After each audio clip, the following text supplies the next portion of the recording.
And while in yet another moment of bonhomie between the two leaders, Prime Minister Narendra Modi received a phone call from US President Donald Trump for wishes on his birthday eve as he turns 75 today. The Prime Minister also voiced support for Donald Trump's peace efforts in the ongoing Ukraine conflict and stated, "We support your initiatives towards a peaceful resolution of the Ukraine conflict." Those were his words.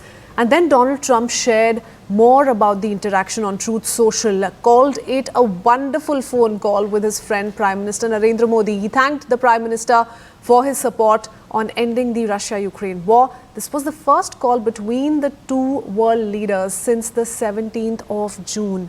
And do remember, before this, in the run-up to this call, we've seen how Donald Trump berated India over its Russian oil imports for the longest time. I do want to go across to my colleagues.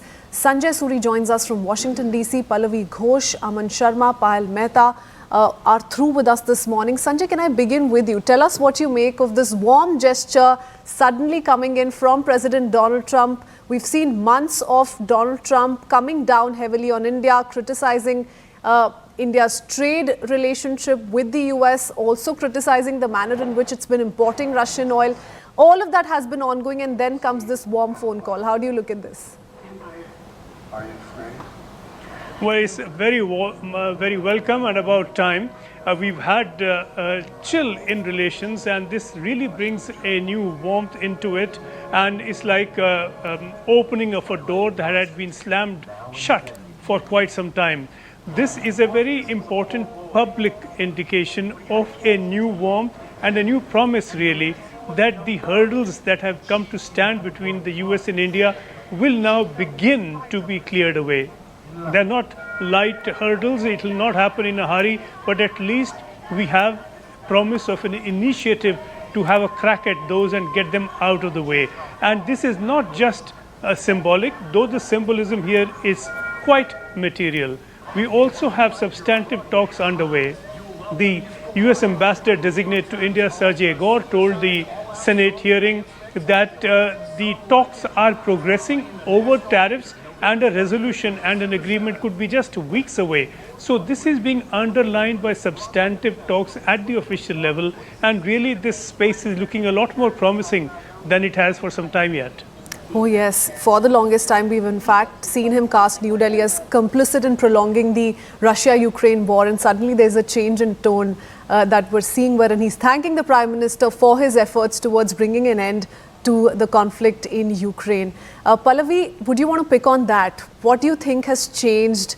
It can't just be the Prime Minister's 75th birthday. What do you make of this change in tone and tenor and stance suddenly coming in from the US President?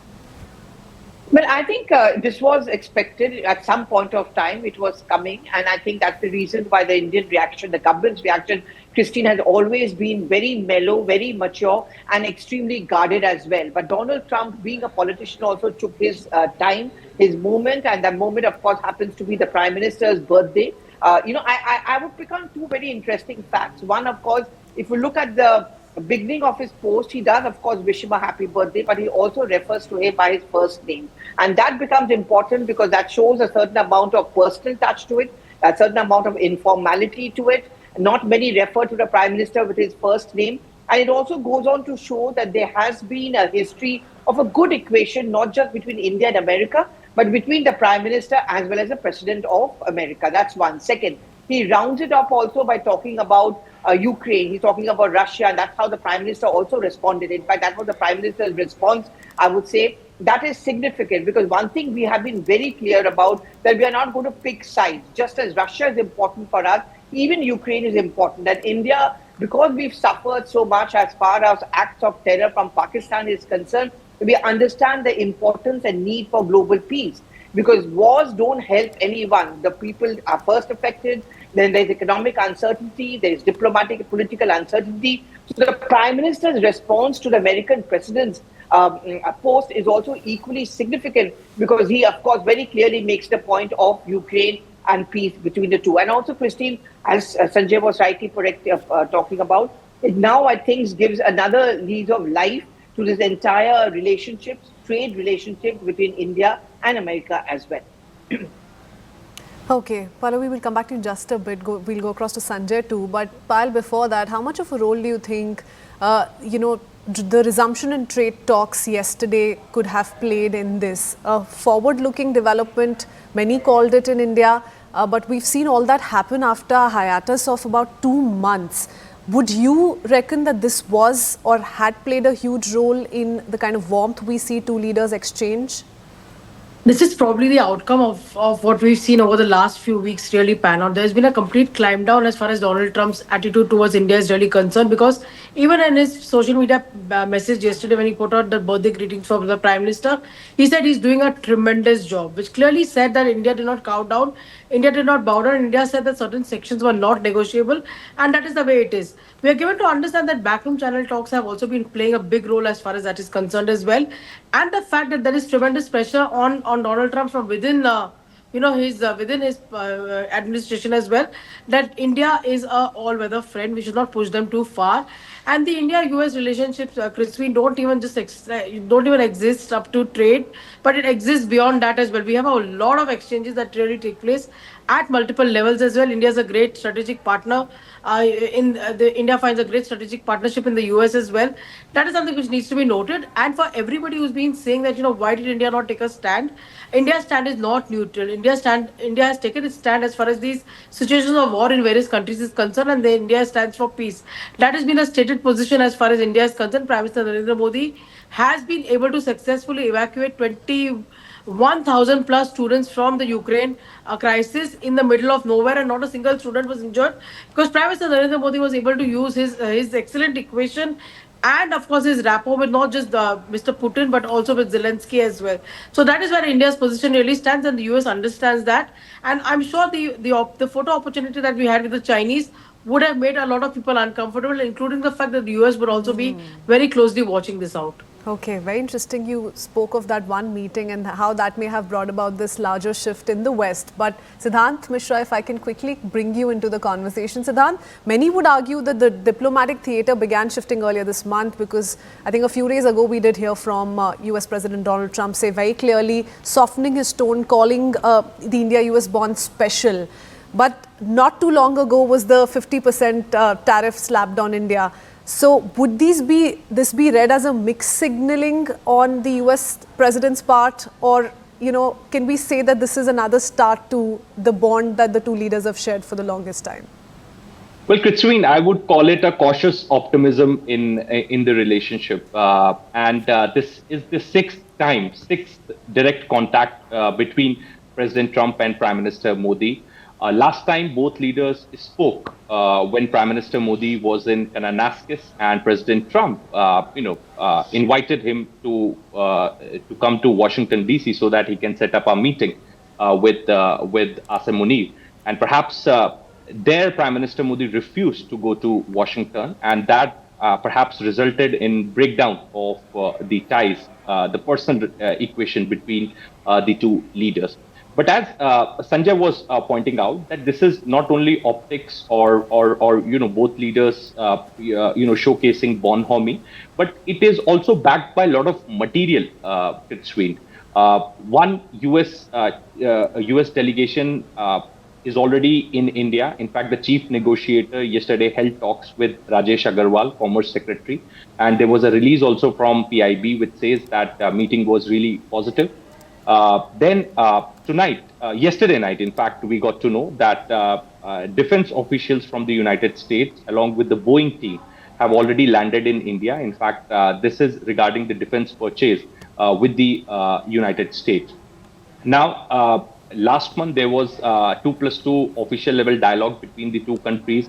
Yuddh Abhyas between the two armies was already got concluded day before yesterday in Alaska. So this is not only optics or showcase of bonhomie between the two leaders. This is also backed by material. Point number one.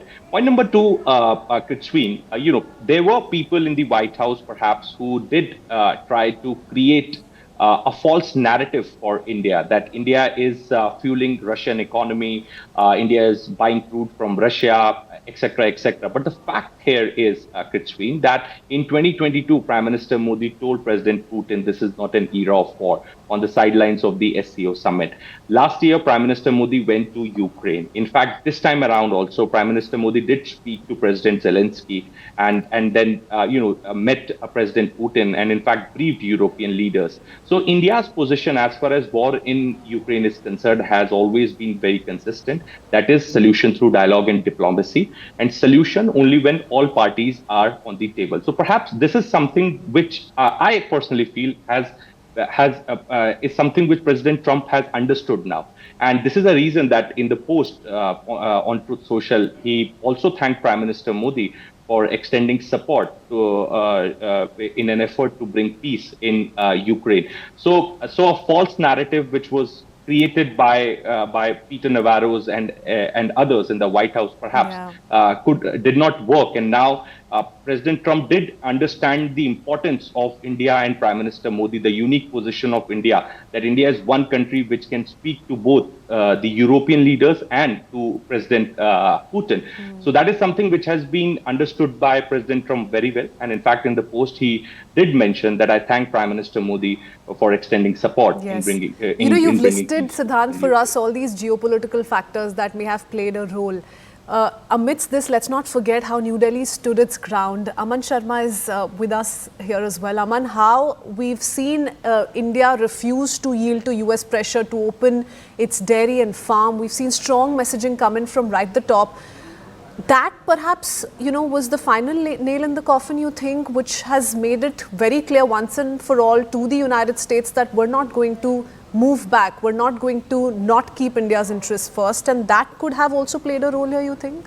Well, Kritsveen, I think two events have happened which have, brought about this change. Number one, of course, has been that India refused to yield to US pressure of 50% tariffs. Many other countries panicked, many other countries reached out to the US after they were put under tariffs, but India, even after 50% tariffs were put on India as on August 27th, I would say India did not panic. India did not use any harsh or personal attacks on the US administration. Yes, India said that, these additional 25% tariffs are unjustified. India does not deserve this, and India has been a close partner with the US, and we are talking about a bilateral trade deal. Why are you putting these tariffs at this stage? But India did not launch any personal attacks against the US administration. India was very pragmatic and diplomatic, I would say. And, this in a way, the US also realized that India had played it very, very smartly, not panicked under the 50% tariffs. Number two, I think the SCO summit which happened, where Prime Minister Modi went. Imagine when you are faced with an additional 25% tariff because you're buying Russian oil. Prime Minister Narendra Modi goes to SCO, has a very warm bilateral meeting with Vladimir Putin, even rides in his car. And when the car, reaches its destination for the bilateral meeting, both leaders speak for another 45 minutes sitting inside the car. Putin, in fact, invited Mr. Modi to join him in the car. And then the visuals which emerged of the three leaders together, Xi Jinping, Mr. Modi and Mr. Putin, I think they sent a very, very clear message to Washington that India is not going to, snap its relations with Russia just because US does not like it. And I think that has prompted also the change of heart, I would say, from Donald Trump in the last 10 days or a fortnight or so. We started seeing these conciliatory messages on social media, these exchanges which happened on social media, and around November, in fact, on the September of 10th, I was told that, the phone call could be expected anytime soon now between both the leaders. And as we thought, on the birthday of Prime Minister Modi last evening, on his birthday eve, in fact, Donald Trump called up the Prime Minister, and the call was not just about birthday greetings. They have also spoken about, the bilateral trade deal in India. In a statement, in fact, yesterday after the trade representative met his counterpart in India, has issued a statement that both sides have agreed to fast track the negotiations towards a bilateral trade agreement. Both leaders have spoken about that. Both leaders have spoken about the efforts being made by both of them towards ending the Russia-Ukraine war. So I think after a long phase of chill, there is some thaw. Both leaders seem to be speaking and coming on the same page. I think the next few days, Kritsveen, are going to be very crucial, because next, natural corollary of this is that both leaders should have an in-person meeting. Will that happen at the ASEAN summit in Malaysia on October 26th, where Trump is said to be coming and Mr. Modi is definitely going?